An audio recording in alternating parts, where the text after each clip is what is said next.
Krishna continua falando, ele vai falar o verso 17. Avinashitu tad vidhi, avinashitu tad vidhi, Yena sarvamidam tatam, Vinashama vyayasyasya, Vinashama vyayasyasya, Nakashtit kartumarhati.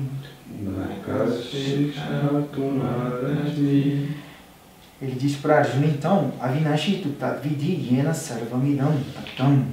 Então, conheça isso, vidhi tat, conheça isso. Isso o quê? Isso pelo qual sarvamidam tatam, tudo isso é permeado, que é, tem uma qualidade que ele coloca aqui, que é avinash, que é avinashi, avinashim, que é a palavra crua, que é indestrutível. Então, aquilo que permeia tudo, ele está falando das mesmas substâncias que ele falou no verso anterior. No verso anterior, ele falou Sat Asat. É o mesmo assunto nesse verso. Ele está dizendo que uma substância é permeada e a outra é o permeador. Uma é a penetrada e a outra é a penetrante. Aquela que é penetrante é a consciência. Essa consciência que está dentro do corpo, ela empresta consciência para a minha pele. Ela empresta consciência para a minha visão, para a minha mente e para o meu intelecto. O corpo precisa da mente, precisa da presença da alma para funcionar. A mente precisa da alma para funcionar, precisa da presença da alma para funcionar. Da mesma forma o intelecto, da mesma forma os sentidos, da mesma forma a minha capacidade de expressar emoções, todas elas são dependentes daquele que penetra. Aquele que penetra, Saravamidam Tatam, penetra tudo isso. Esse corpo, ele tem consciência, mas ele não é consciência. Essa mente, ela tem consciência, mas ela não é consciência. Os meus sentidos têm consciência, eles não são consciência. O que é a consciência é aquilo que está como uma presença dentro do corpo que permite que tudo isso opere, que permite que tudo isso seja feito. Esse que está dentro do corpo, que é a presença que permite que o corpo funcione, esse é Avinashi. Arjuna, você não vai matar ninguém, você vai destruir os corpos. Mas aquele que é o eu verdadeiro, ele é Avinashi, ele é permanente, ele é Sat e ele é indestrutível. Ele não vai sofrer nenhuma sequela com a destruição do corpo. O que vai acontecer é que, terminando um corpo, Dehantara Prapti, ele alcança um novo corpo. Essas pessoas aqui vão alcançar novos corpos, mas nunca vão alcançar Vinasha, nunca vão alcançar a destruição. Então, conheça esse pelo qual tudo isso é permeado. A gente pode ver, se você fura o dedo de uma pessoa viva, a pessoa vai retrair o braço. Se fura o pé dela, você encosta um alfinete no pé dela, ela vai retrair a perna. Mas você faz isso num corpo morto, ele permanece lá. Você pode furar à vontade. Corpo morto não tem consciência, ele não sente nada. Então, da mesma forma que o ar penetra tudo, em todo lugar, ele está presente em todos os lugares, essa consciência permeia todo o corpo. Então, Avinashitu tad vidhi yena sarvamidam tatam. Então, conheça esse pelo qual tudo isso é permeado. Esse pelo qual, esse é a mente que permeia todo o corpo. Da mesma forma que o ar, o vento, ele permeia todos os recintos, a consciência dentro do corpo vai permear todo o corpo. E Nakashtit kartum ardhati, Vinasham.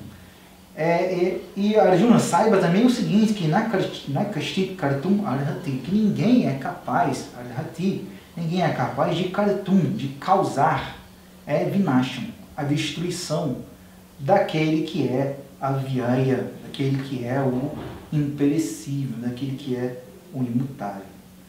Nem mesmo essa guerra aqui, nem mesmo as suas habilidades em campos de guerra, nem mesmo as suas habilidades militares, nem mesmo o poderio de todas essas armas aqui, vai poder causar a destruição daquele que habita o corpo. O que vai ocorrer é a destruição do corpo, mas não vai ocorrer a destruição daquele pelo qual o corpo é permeado. O próximo, então, Antavanta ime deha, Antavanta ime deha, Nityasyukta sharirina, Nityasyukta sharirina, Anashino prameyasya, Anashino prameyasya, Tasmadyudhyasva bharata, Tasmadyudhyasva bharata. Antavanta imedeha nityasyukta sharirina. Esses corpos imedeha que pertencem a sharirin, que pertence a aquele que tem um corpo. Krishna falou no verso 13, ele chamou a alma que está corporificada, a alma que está dentro do corpo, ele chamou de Dehin. Dehin quer dizer aquele que tem um corpo. Aqui ele vai também dizer a mesma coisa. Ele vai chamar a alma de Sharirim, aquela que tem um corpo. Tanto a palavra Deha quanto a palavra Sharira, elas são palavras para você definir o corpo. A palavra Sharira, ela vem da raiz Shar, que é o S com um traço em cima, o R com um ponto embaixo e um traço em cima. Shar. Shar quer dizer degradar, declinar. Então essa raiz verbal Shar, quer dizer degradar, declinar, é a mesma raiz verbal que forma a palavra Sharira. Então Sharira quer dizer que é corpo e quer dizer aquilo que degrada, aquilo que chega a um fim. Que é justamente, Krishna está usando essa palavra muito bem, apropriadamente, para poder determinar a natureza do corpo, que é a Sati. O corpo sendo a Sati, então, Imedeha, esses corpos, eles são Antavanta, eles têm fim, eles são finitos, eles são limitados por aquilo, pelo tempo, limitados pela seu próprio nascimento e limitados também pela sua própria destruição. Então, esses corpos, eles por natureza, Arjuna, eles são finitos, eles vão chegar ao fim inevitavelmente. Esses corpos daquele que está dentro do corpo vai chegar ao fim inevitavelmente. Anashino desse que está dentro do corpo, que é Anashin, que é o indestrutível, que é o imperecível, é aquele que não alcança a dissolução, é aquele que é o permanente. E esse mesmo ser que está dentro do corpo, ele é a prameyasya. A prameya, na verdade, a prameyasya é o genitivo singular. Se a gente for recobrar a palavra aqui, a prameya.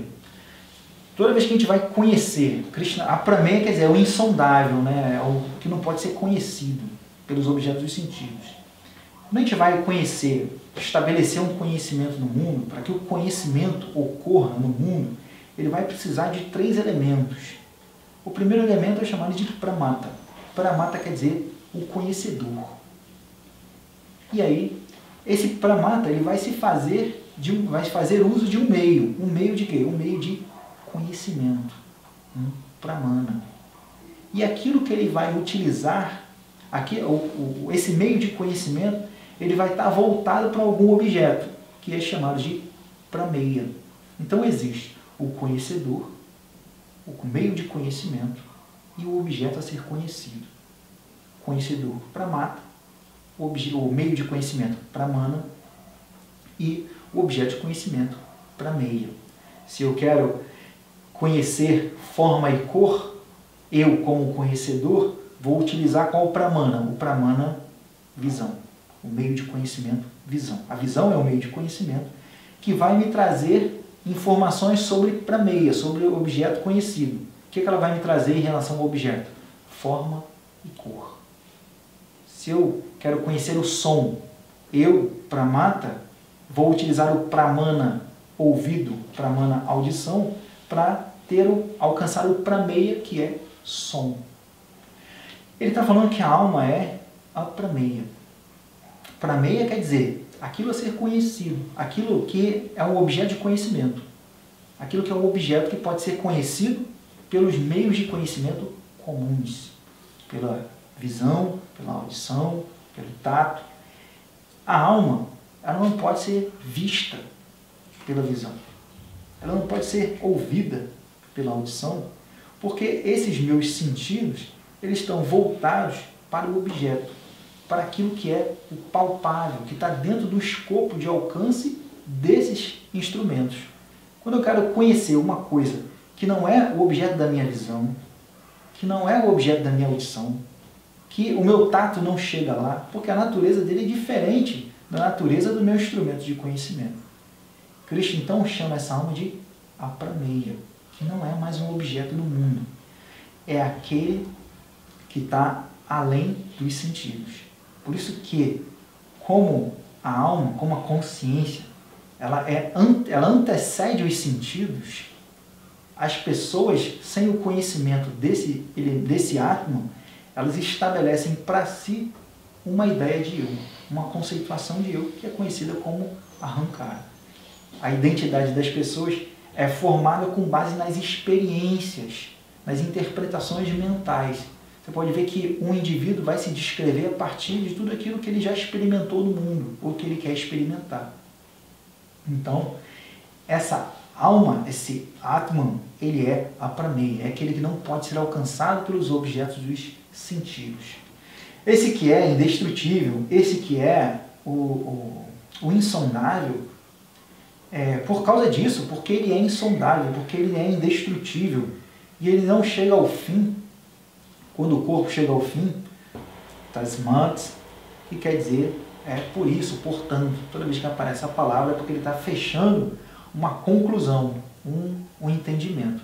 Então, Arjuna, sabendo que o corpo inevitavelmente vai chegar ao fim, a natureza do corpo é asat, a natureza do corpo é de destrutibilidade, e que aquele que está dentro do corpo, o sharirim, aquele que possui o corpo, ele é anashina, ele é anashin, ele é indestrutível, ele é não perecível, e ele também é apramiyasya, ele é prameya, ele é insondável pelos objetos dos sentidos. Sabendo disso, tasmat, por isso, portanto, yujyasva bharata. Então, lute, ó Bharata, isso é um imperativo. A Arjuna está sentado ainda na quadriga e está lá ainda manifestando todos aqueles sintomas. Então, tasmat yujyasva bharata. Então, por isso, porque você entende agora a natureza do eu e sabendo que o corpo, ele inevitavelmente ele vai chegar ao fim, ele é dotado de limitude, ele é um produto do universo, e o universo é manifesto em manifesto, o corpo também vai ser manifesto em manifesto. Sabendo disso, yujyasva, então lute, olha Arjuna. Arjuna deve ter ficado na mesma posição, não levantou, não fez nada. Porque se ele levantasse para lutar, Krishna não falava o próximo verso. Então ele deve ter continuado lá assim, letárgico, em lamentação. E aí, como ele se Arjuna deve ter ficado parado, Krishna continua falando.